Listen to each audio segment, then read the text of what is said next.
Hi guys, Kim here. I just want to show you the 999 Aussie silver. So I've just give it a little massage in the paper, just take that out of that. Right, so I'm just going to take off a little bit, give it a roll, set that aside for a minute, just put that aside. Just going to push that straight into the mold, and then I'm just going to use the backing of this and lift it out nicely. Okay, I just wanted to show you how nicely that textures. Right, and I'll do that again. I'll just take that one off, set that aside, and I have a little flower.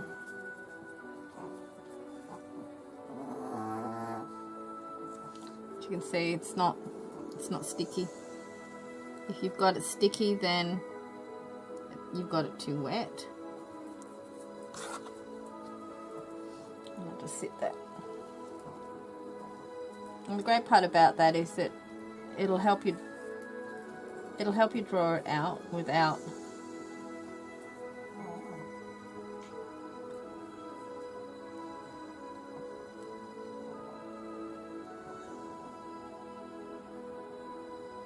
mucking it up.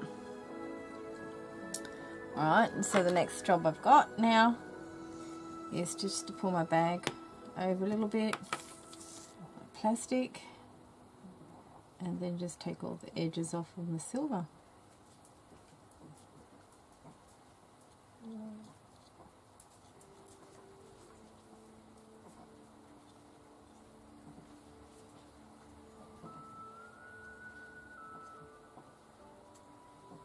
Just place it on the heat. These little discs are fantastic for that. I use them a lot.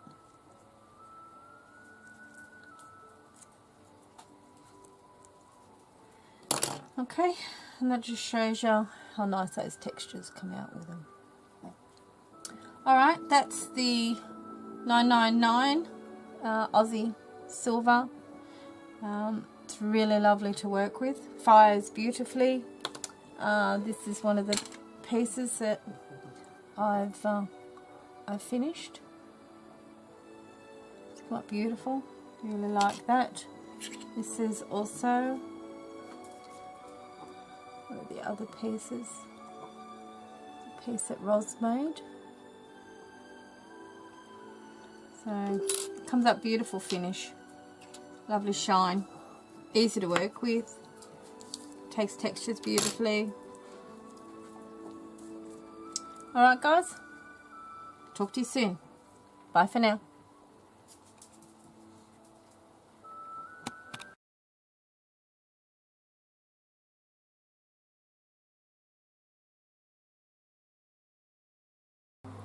Hi guys, I've got my little brulee torch.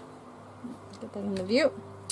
I just used a little flower. This is just for a test run. See how we go. And now the little bale itself is $9.60 and the flower is $9.99. Okay, so I use the ClayStay. So my ClayStay to attach the two, and obviously with, you know, great success on it, so I'm happy with that. Okay, remember it's just a test. We'll see how we run, see how well it works, and here we go.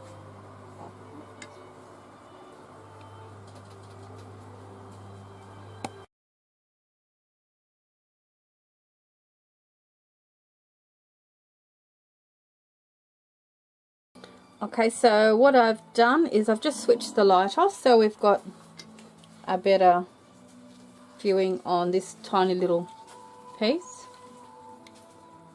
I'm just going to start my flame. Now, as always, you're just going to heat your block up on the outer edge. Go around the outside. Same principle.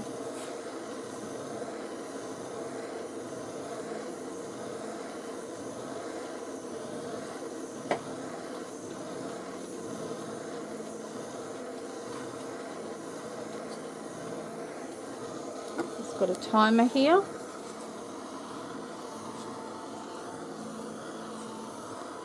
Let's get that timer about ready to set. I'll set that down in front of it as soon as that goes. I'm going to do somewhere between... Okay, we're starting to smoke now. Okay, now we've got flame. Right, because we've got the 960,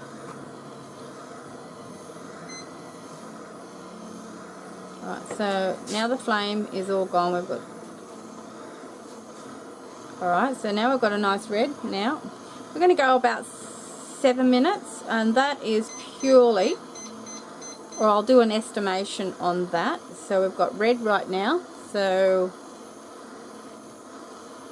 just getting that alarm going. I'm suggesting that because of the 960. I want a little bit more temperature. So just make sure it stays red. Right, I'm just trying to grab the camera, sorry, the view of the, getting a bit distracted there. The timer.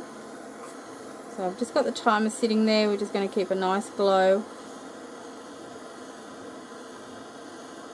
I'm just pulling back my flame back a little bit because I don't want to melt it, and that's where you would go if you get it way too red.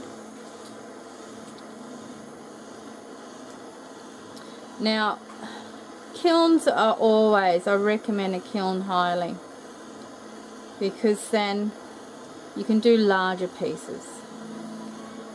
These are fantastic for smaller pieces, little charms and smaller pendants for a torch. I'd never suggest this on a ring, just purely because I don't consider that you'll get an absolute strong center, like, and the wear and tear that a ring requires. That, you know, like wearing it every day. So just remember, the bail is 960. The flower center itself, is 999.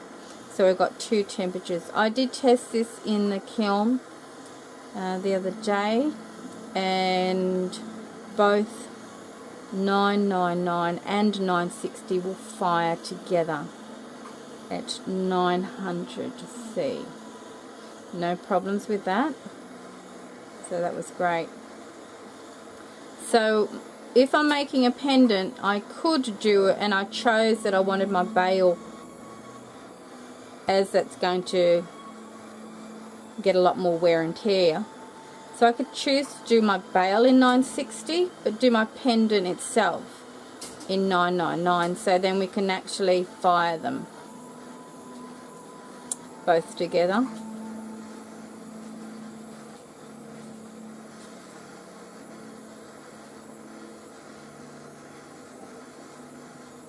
Just keep that nice glow going.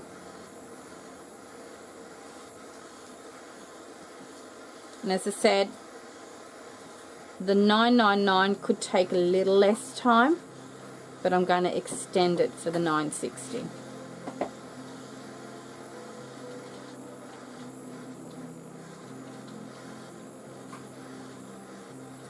The other way you can tell whether it's starting to melt on you is you just start to get this little sheen on it. That's the second. Pull your torch back a little bit.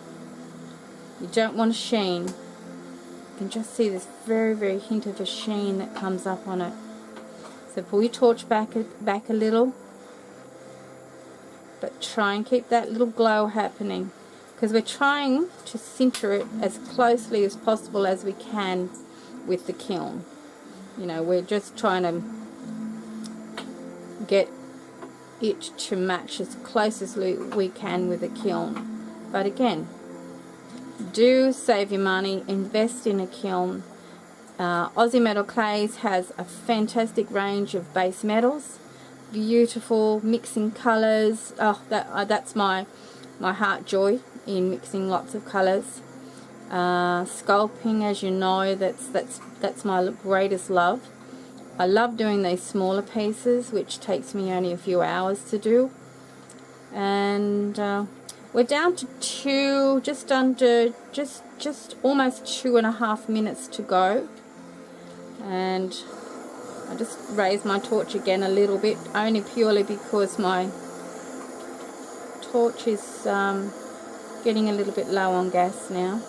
Just pulling it back away a bit. So I've got that a little bit warm, and that's purely because the blocks are both now charged with heat, so that tends to hold. So do take that into consideration.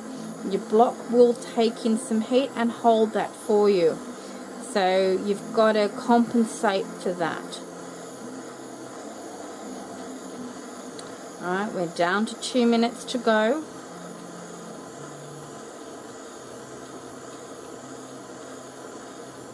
And you can see the block has actually got quite a little glow on that as well. Take all precautions.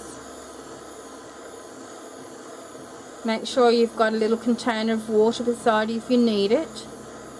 Your surface area. I have 2 blocks here. I've got both. One's a kiln shelf that I use, and then another fibre block on top of that. And then I've got it actually the kiln shelf excuse me, underneath. I've got it raised off the bench with little feet.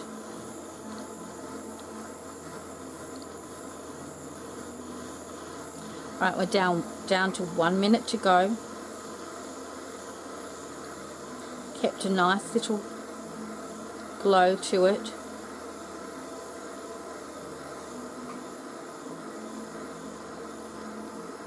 And absolutely, I've also fired with the torch my CZs in it as well.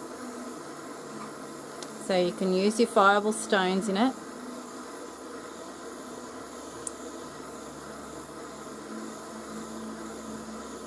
Down to 30 seconds to go.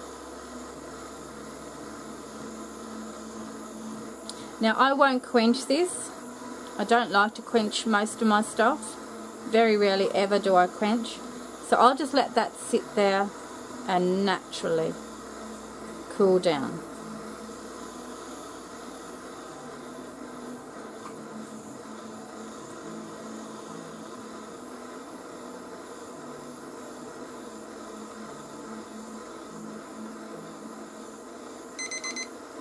And there we go.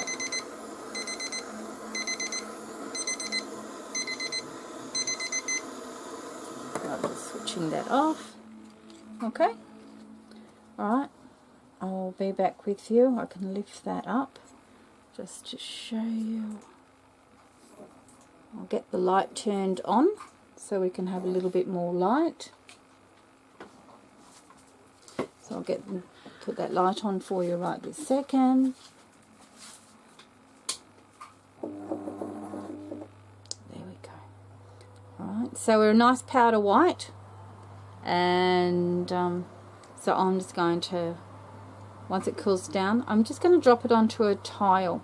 Tiles are always fantastic to give you a good indication. That's one indication.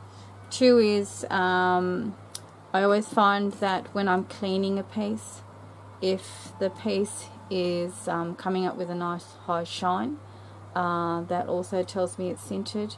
And the other is bending. Now, due that this is a little tiny lump, I won't be able to bend this one. And but that is something that I will definitely be doing more testings on later.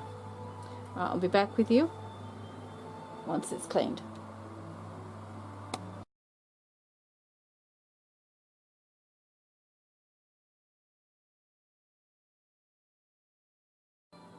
Okay guys, here it is. Right, finished.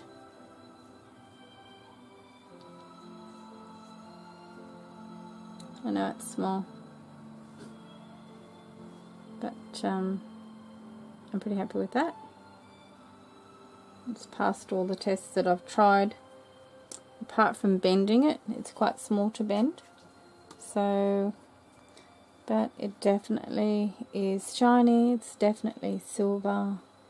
That definitely looks great to me. But I still recommend keep it to charms, keepsakes, smaller things. The larger stuff, pendants and rings, really need to be kilned due to trying to keep the temperature the same all the way around. Bigger stuff makes it harder to hold that temperature for the longer time. Thanks guys for joining me, and I'm excited about having this here. Enjoy, have fun, and we'll catch up with you soon. Bye from me. G'day mate.